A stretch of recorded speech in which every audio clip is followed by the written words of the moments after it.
Hi, I'm Paul, you're watching That's PS, and with Halloween just around the corner, I thought that this episode, I'd make something Halloweeny. I'd make a Boba Lantern. Make a Jack-O-Fett? A Jack-O-Fett. A Boba Lantern? Well, whatever you want to call it, I'm putting Boba Fett on a pumpkin.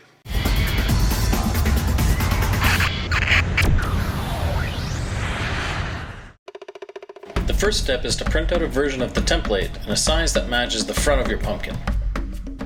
I tried to find one with a flattish front so that the template would bend the paper the least. I taped it to my pumpkin using Scotch tape around the entire outside of the paper.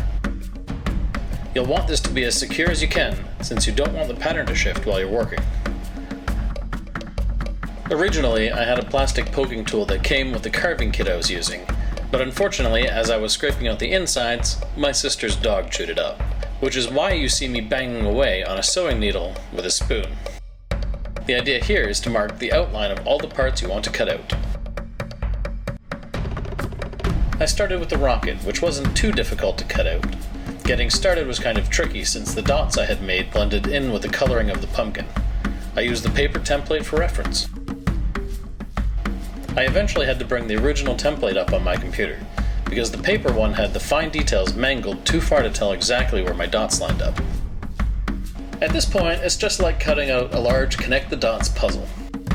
Then suddenly, a cat. Very traditional Halloween stuff there. His name's Dexter. He's my sister's cat.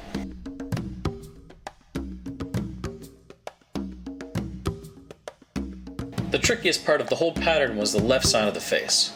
I came pretty close to breaking the part above the left cheek. I cut the top of the line first though, and that didn't help. I should have cut the most inside piece first, and then the part that had the eye slot.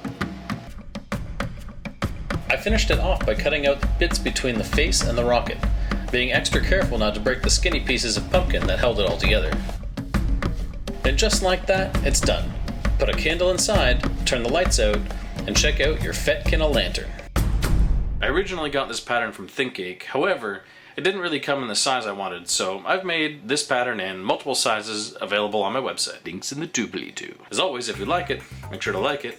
If you want to see what I make next, click that subscribe button, and your comments and questions, always appreciated, down in the comment section.